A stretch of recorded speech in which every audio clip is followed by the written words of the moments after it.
গাজায় নিরীহ মানুষের উপর ইসরায়েলের নৃশংস হামলার প্রতিবাদে ফুঁসে উঠেছে মুসলিম বিশ্ব। সেই বর্বরতার প্রতিবাদে বিক্ষোভে উত্তাল ঢাকার রাজপথ।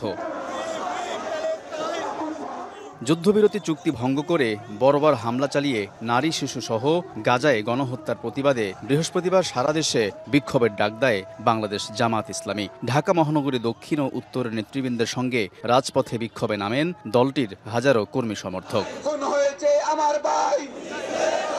এর আগে বাদ জোহর জাতীয় মসজিদ বাইতুল মোকাররমের উত্তর গেটে সমাবেশ হয়। অবিলম্বে হামলা বন্ধ করা না হলে দুর্বার আন্দোলনের হুঁশিয়ারি উচ্চারণ করে মুসলিম সম্প্রদায়কে ইসরায়েলি পণ্য বয়কটের আহ্বান জানান জামাতের নেতারা। গোটা বিশ্ব মুসলিম ঐক্য করে ইসরায়েলের অমানবিক হামলার বিরুদ্ধে দায়িত্বহীন কণ্ঠে আমরা ঐক্যবদ্ধ ভূমিকা পালন করে ইসরায়েলের গণহত্যা বন্ধ করব।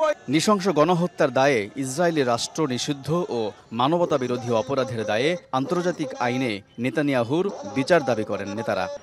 কেন্দ্রীয় কর্মসূচির অংশ হিসেবে দেশের বিভিন্ন স্থানে বিক্ষোভ করে জামাত ইসলামী। বাদ জোহর মিছিল করে চট্টগ্রাম মহানগর শাখা। এ সময় মুসলিম দেশগুলোর সংগঠন ওআইসির মাধ্যমে ফিলিস্তিন সমস্যার স্থায়ী সমাধান দাবি করেন জামাত নেতারা।